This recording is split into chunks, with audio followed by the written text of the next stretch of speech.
You're about to enjoy a Cloudcast original.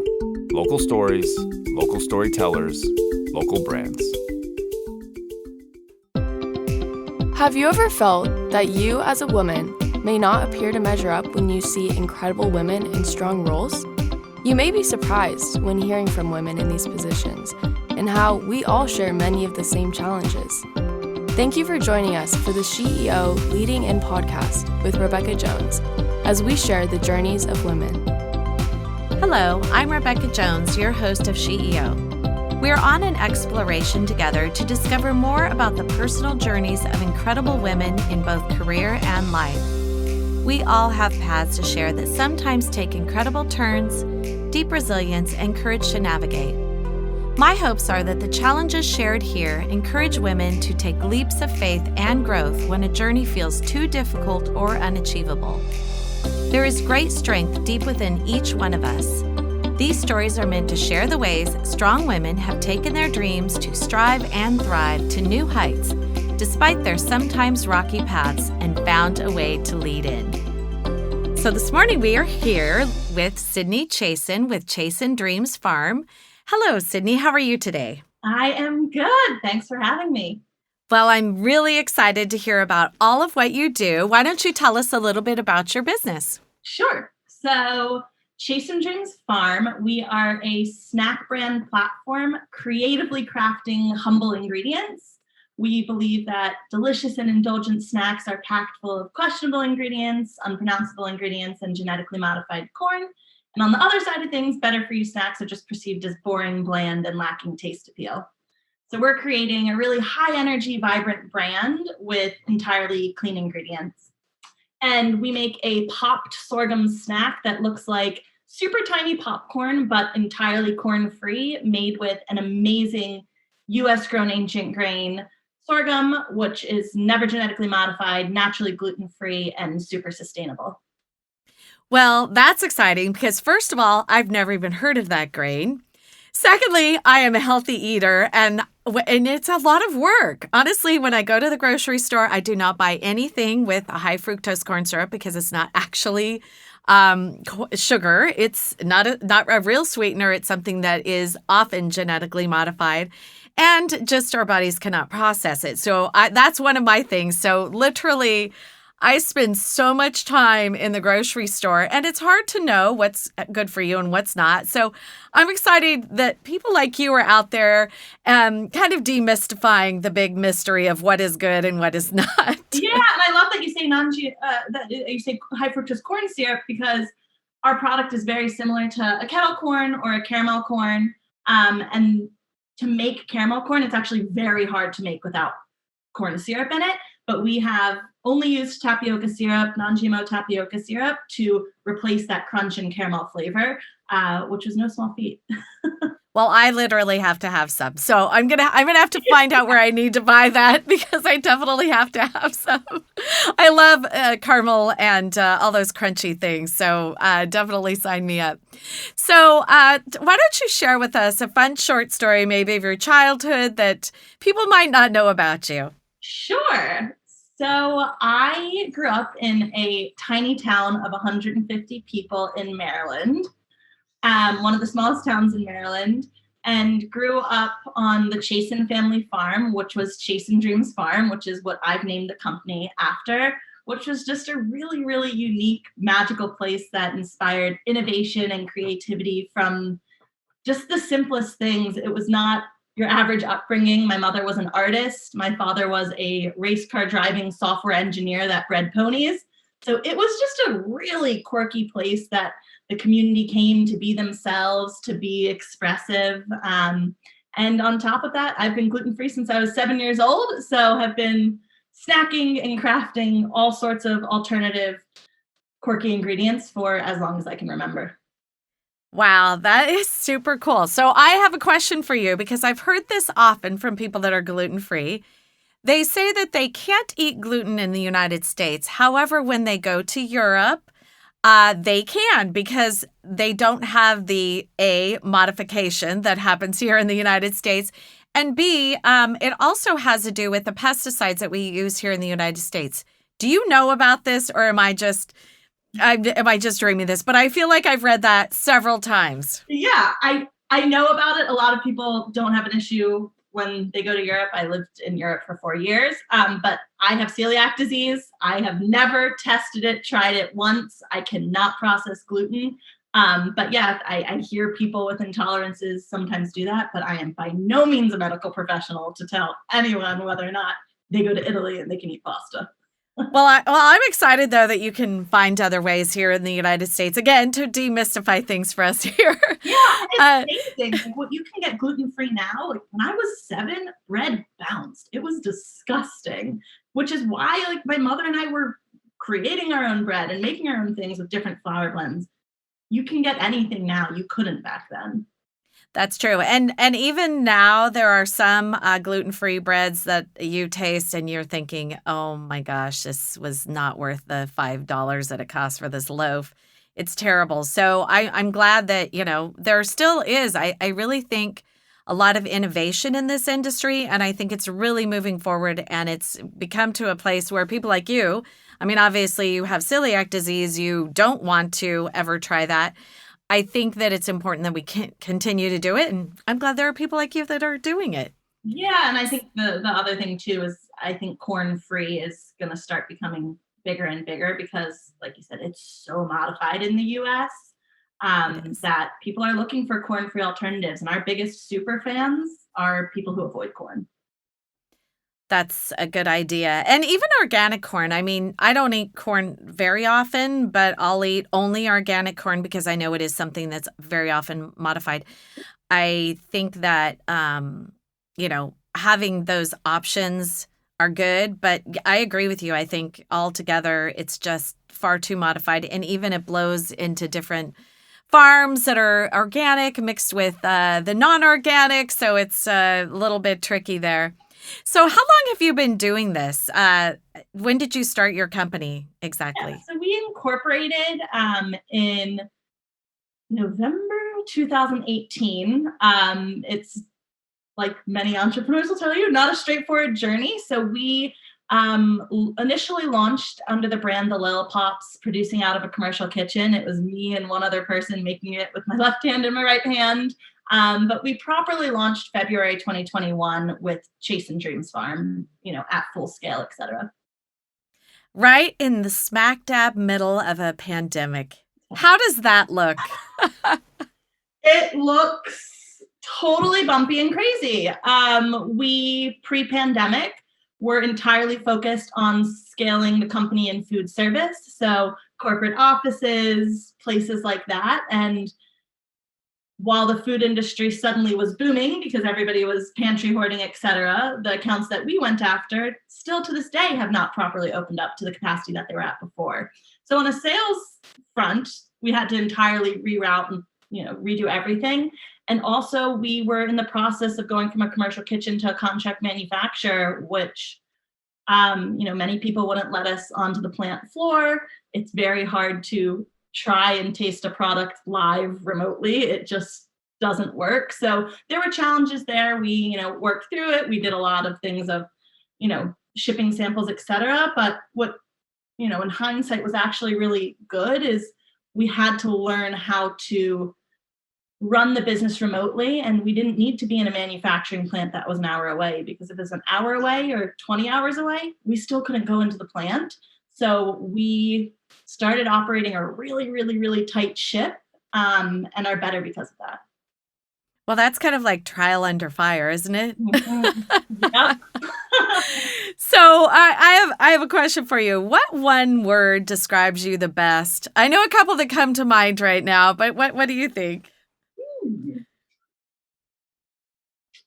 I feel like it's a little cliche to say resilient, but resilient or eccentric. So how do you measure success? What do you think that looks like for you? Because it varies from person to person for sure. It really does. And for us, it's so much more the micro wins and working through the challenges than any really big goal. So, we have an issue on a manufacturing line, and getting through that is a huge success for us. we work on and have like a big goal down the line, and one day we'll measure success on that, but really operating a tight ship, having strong strategies in place and systems in place are what we measure success on, is kind of like running a smooth company. Well, that leads me to the next question, and that is work responsibilities and life responsibilities. How do you balance those? It's so tough sometimes, isn't it?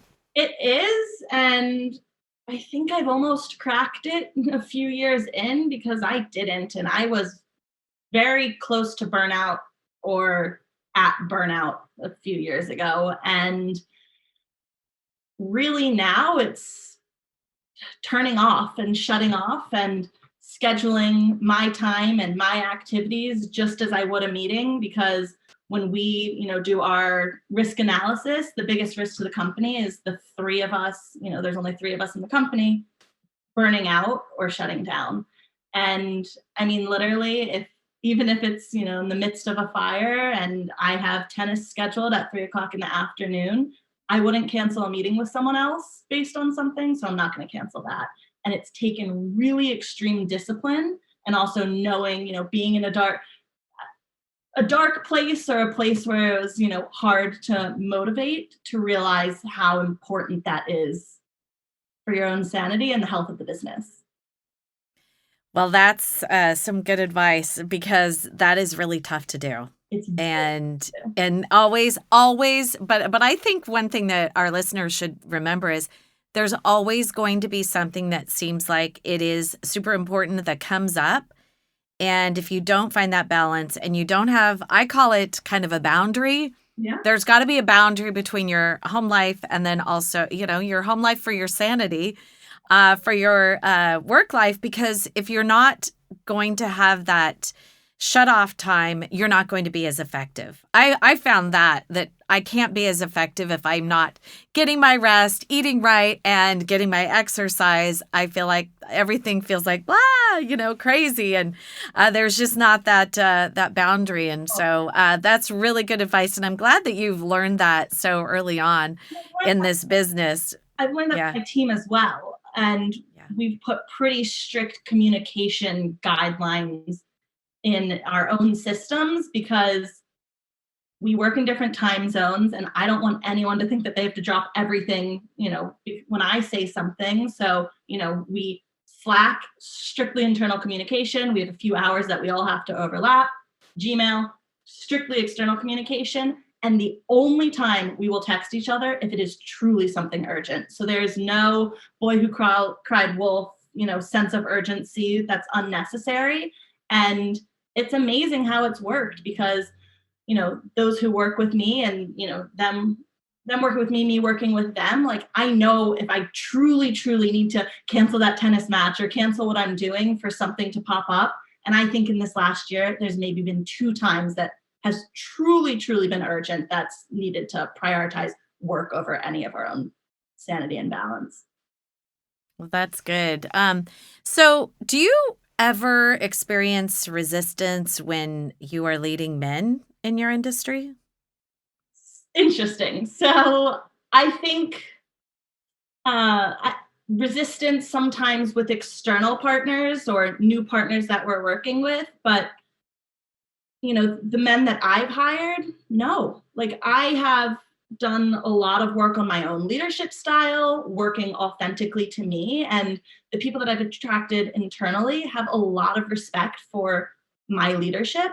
I think the challenge that I have is a lot of times in manufacturing, which is a little old school, and external partners, is I not only am a woman, but I'm also very young. I'm 26 and I've been running the business for 3 years. So I get the this is cute little girl, not actual business, when at the end of the day, I'm paying them. I have money, and that's taken a lot of me kind of figuring out my leadership style, where I think in the past I've kind of come in matching the aggression of these men and having more, pushing forward with more masculine traits.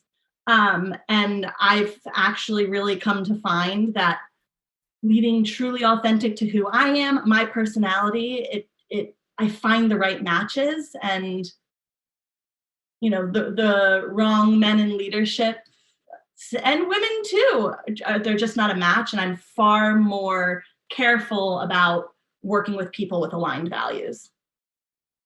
That's it. And I hear this a lot, and people don't always talk about it. I think it is important to work with people that you respect and that have the same work ethic and then also the same values as you.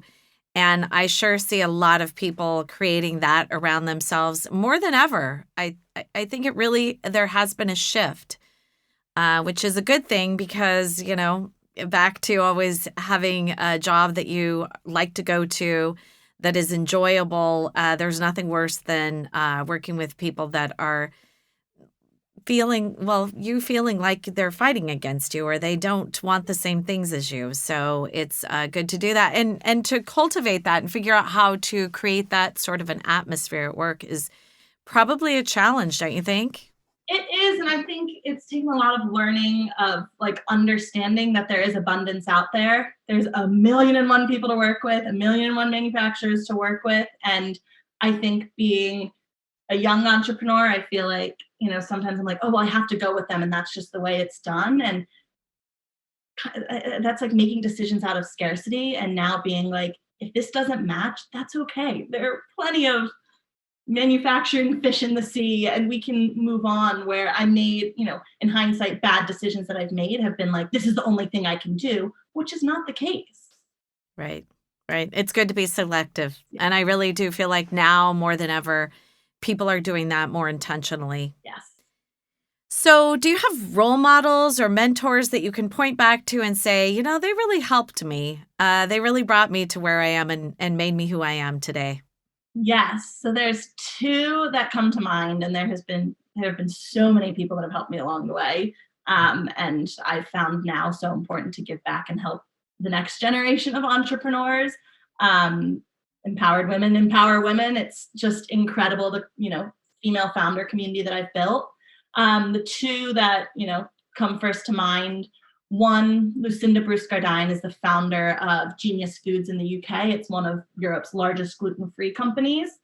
And just an amazing leader who's stayed authentic to who she is, has been so patient with the process. And I think I see a lot of times founders wanting to rush and raise the next big VC round of funding and get the product out before it's ready. And she took 3 years to make her first loaf of bread before she hit the market, and it was right. And I've just learned patience and discipline and a lot of work-life balance from her. And then another one that comes to mind is Kathleen King, the founder of Tate's Bake Shop, who's actually our main investor, who's just, again, super, super disciplined, but, I think did an amazing job with leading with a female heart. She is so intuitive, so kind and genuine, but means business. People do not walk all over her. And, I could say there's, certain very specific tangible business things that they've taught, but the biggest thing for me is looking up to them as how they showed up to the business, to their team, and to all shareholders. Well, those are some great mentors. And I think, again, them kind of being in the same industry and being able to mentor you through all of this is quite good. And, finding your way. I mean, I feel like, and you are young. Oh my gosh. Oh, wow. I think it's so awesome though, to see how definitely, and when we talked about the one word, I was thinking, wow, she's just, I want to say vivacious, but you're just energetic. To be honest, you are very energetic, and you can tell that you love what you're doing and you're really excited to talk about that. I think there are a lot of people out there in the industry of, in business industry where they go, gosh, I can't be too excited because then maybe it doesn't seem like I'm serious. I don't think so. I think you seem very serious. You seem very excited and energetic and ready to take on whatever comes next. Yeah. Yeah, I can see that about you. So I just wanted to share that with you. totally. So how did you get into all of this? I know you said your family farm, but what really brought you to, was it really the celiac disease that brought you to this space? I think everybody has like the founder story and how the idea came about, but everybody has a little bit of a backstory of how they actually pulled the trigger. And I actually started developing the idea in the UK. So I graduated Edinburgh Napier University in Scotland and filled out an ideas competition about how this haggis eating, whiskey sipping, beer drinking culture needed a wonder grain to change their lives. It was totally procrastinating writing my dissertation. It took 15 minutes. I won 100 pounds of funding at the time, so under $150, and started thinking about this idea, playing with this idea almost as a creative outlet. But what really kind of pushed me into starting to develop things was I was applying for corporate roles in sales and recruiting. My degree was in finance. I knew I didn't want to go into financial services, but I wanted to get some skills before I dive into running my own business, because that would be crazy. I had no money to my name. And I went to a bunch of interviews, and one in London told me that my body language showed that I was put off by the idea of working hard. And another one said that my resume shows that I'm not financially motivated, which pick me apart in a million and one different ways. That's not where I fall short. And it was just this moment of being happened to be guys interviewing me. And it was in 30 minutes, you're jumping and kind of attacking me for these things already. Watch me. I already have this idea, and got on a train London to Edinburgh, and it's kind of out of spite was I'm doing my own thing. You didn't want to work for anyone. I can't do this. My biggest fear is oh my God, what if I have to work for someone for like that? Yes. That's awesome. So what are some lessons then that you've learned that you'd like to share with young women that you think could help them, that they could apply in their life? And I think that might be one of them. If someone tells you, no, you can't do something, or no, they don't think that you can do something, for me, I'm kind of the same way. I go, wow, okay, you think I can't? Well, watch me. Yeah. That's kind of how I think. Those no's to fuel you. Yeah. There's emotion around it, no doubt. I shed many tears and anger and frustration, but it was the best thing that ever happened to me. Some lessons I think that I've learned, I think this is more than just for a female founder, but just any female in business or doing anything, ask for what you want. Someone said to me, because I used to say all the time and have a bad taste in my mouth, where I'd listen to all these male founders. I'm I cannot believe they're being so blunt and asking for these things on a call. I would never. And there was a time this summer, and I was I wish I could just ask this big company for what I needed. And someone who knows when I complain about how aggressive the male founders are said, well, what would a male founder do? And I was that's so rude that you asked me that. And I had this moment. I'm they would just ask. It's the same thing with applying for a job that you don't have, you don't tick all the box, and women want to tick 99% of it. Ask for what you want, and you often get it. And the worst is a little rejection, and rejection doesn't kill you. So just be clear with what you want, your intentions are, and go for it. Well, don't you even think that a little bit of rejection is actually good? Because if everything feels so easy, you're not really going to push yourself as much as you would if you're feeling well, they don't like me, or, oh gosh, that's not working out, or, something happens. I think it is very fueling. Back to what you had said. I think when you have negativity that's brewing, and anything in life, honestly, negativity drives many people. Some people actually feel defeated by it, but I think people that actually have that inner fire within them think, okay, now they've told me no. Now there's an obstacle. Now I've got to break through that to get through it. Yeah. Because I know what can be on the other side. That goes back to what we were saying of how we measure success. Is if we want to call it rejection or things not going as planned, getting through the other side is like a high that like I can't even explain. And that's what we live for. Like, it's so exciting. Like, we've had some manufacturing hiccups recently, and I was super anxious, and I was at the plant yesterday. I was like the biggest like relief, everything of sorting through it. And like that was a huge success. If it ran smoothly, we didn't have any issues, it would have just been another day. Right. So I think these you sharing these experiences of, where they didn't go exactly right, that's a good thing. So have you had any time where you just went, oh my gosh, that was such a fail. I really shouldn't have done that. Have you done that? Yes, more often than I like to admit. Great. Share with us about that. Oh my God, there's like, we have micro fails every week, lots of little things that don't go right where I'm like, oh God, I shouldn't have done that. I shouldn't have said that. But I think like the biggest fail that I've had, and then like my proudest moment coming out of that is team. I have made not right hires in the past where in my gut, I knew that I shouldn't have done it. On paper, it made sense.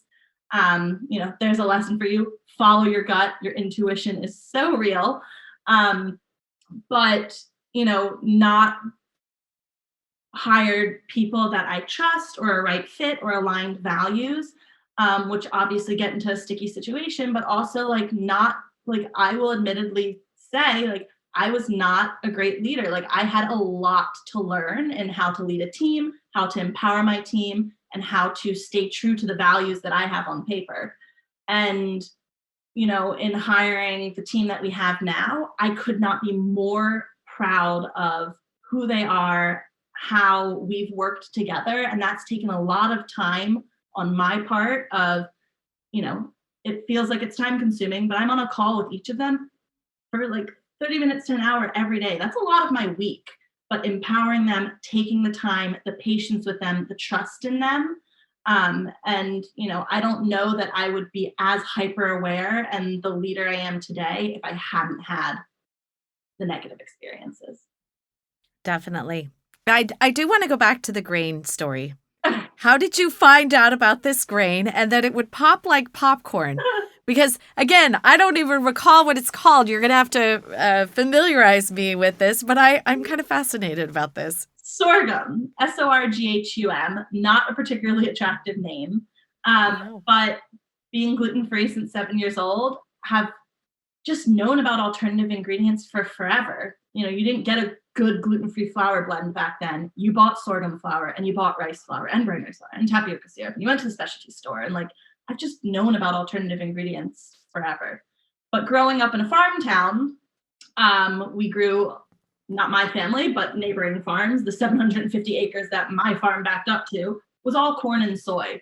And a lot of farmers in the area were actually starting to switch to sorghum versus corn or soy because it better utilized resources, which means that it's cheap for them to grow, but it's drought resilient. So in drought seasons, it still required no irrigation to grow. It mined for groundwater. It's got, really interesting leaves and, the waxy leaves and the way that the grain are that retain moisture. So it's way more environmentally friendly and it's regeneratively farmed. So it actually captures harmful airborne carbon and stores it safely in the soil. So I've known about these things because of where I've grown up. I would be lying to tell you that I've been like praising sorghum since I was 7 years old, but it's just been in my life for forever. And, how did I figure out it popped? There was a company that made popped sorghum that probably went out of business when I was like 8 or 9 years old. But I remember trying it once and it's, I'll send some to you. You'll see it. It's a pretty unique, quirky product that you don't really forget.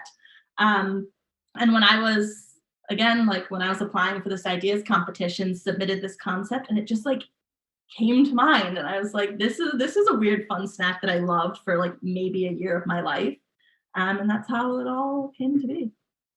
So I have a question. Does it get stuck in your teeth like the kernels of popcorn? Because that is one of the drawbacks that I personally have. I love to pop popcorn, but gosh, those shells, those kernels, they just get stuck in your teeth. It's terrible. You'll find it. You floss, you brush your teeth the next day, you still find it somehow in there, and you're thinking, how? No. This is terrible. No, it doesn't get caught in your teeth. The hole doesn't detach. It's a much softer hole. So you don't have the painful pieces that get caught in your teeth, which we call popcorn regrets. So we tried getting that hashtag to go around. We weren't I love it. successful on it, but it doesn't get caught in your teeth. So it makes it a lot safer for kids to eat as well. Fascinating. And so you put caramel on it. What else do you do? So we've got 3 sweet flavors, sweet and salty, cocoa, and cinnamon, all that were designed with our food scientist to be super indulgent and delicious. Cinnamon tastes like Cinnamon Toast Crunch. Cocoa tastes like a Cocoa Pop. And what we do with the grain is we work directly with our farmers and we air pop the grain. So using no oil to pop it. And then we coat it with a super, super thin, crunchy coating. Which is made out of tapioca syrup. And then we dust it with these delicious nostalgic flavors that we've created. And that's what ends up with our pop sorghum snack, which is a lower in calorie, drastically lower in fat, new popcorn experience. Wow. So a question about how you bake it. So you have a facility that actually manufactures it, and then they also package it for you? Yep. Okay. Entirely. So they actually. So you've shared your recipe with them. Yes. So someone else could find out at some point in time. Yes. And that's interesting because I speak to so many founders all the time that are like, I can't tell anyone about it. And I can't manufacture it because nobody can know. Well, you're not gonna get very far if nobody knows.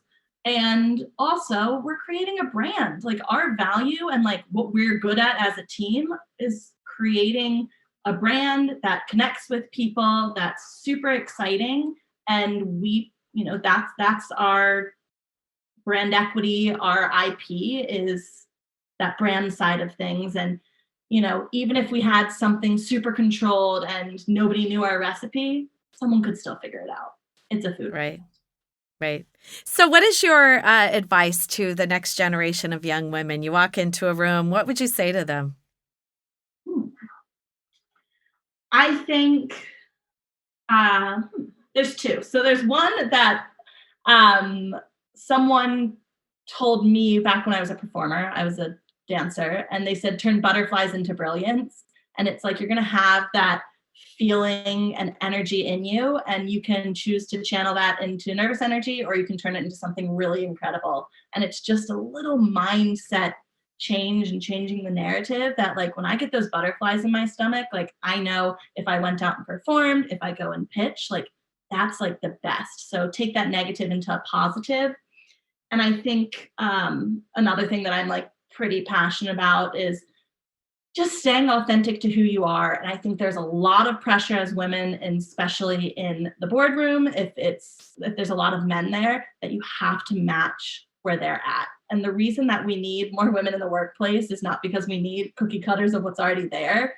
We need something different. We need a female heart. We need, empathy and a lot of wonderful female traits. And it's not, I think everybody has a balance of, what we can call feminine and masculine traits.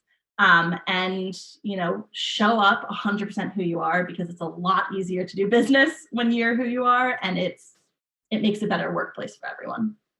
I totally agree with you. And there's a lot of people that don't realize that they should bring that empathy and that compassion to their job, because there are many times when you use it, there is nothing that can get in your way, because it is really important to have that as part of who you are and not be just barreling in there, trying to steamroll over everyone. That's oftentimes the total wrong way to lead people. So I could not agree with you more. So one last thing, and that is, Sydney, what is next for you? Yeah, so next for the company, we've got a really, really exciting year ahead. We're launching into lots of alternative channels. which is something that I do a lot differently than a lot of food companies. We are looking far beyond traditional grocery retail. So we've got all sorts of, quirky alternative channels, whether it's food service, quick service restaurants, etc. So we're working on that. And then we also have some new product development underway, which I can't share just yet, but new packaging rolling out and some new flavors as well. Okay, well, keep us tuned. Keep me in the loop. I'd love to hear about it. Awesome. Well, thank you so much. I really appreciate you being here with us today, Sydney. Sydney Chasin Dreams Farm. Thank you. Thanks so much. Now that was powerful. We hope you've been lifted and encouraged by today's inspiring voice. Always remember that life doesn't look exactly the same for each one of us. Never stop dreaming, striving, and thriving. In future episodes, we look forward to bringing you powerful stories from amazing women who learn how to lead in to challenges. Thank you for listening and being part of our community with SheEO host Rebecca Jones. You have been listening to a Cloudcast original. Local stories, local storytellers, local brands. Find more stories at cloudcast.us.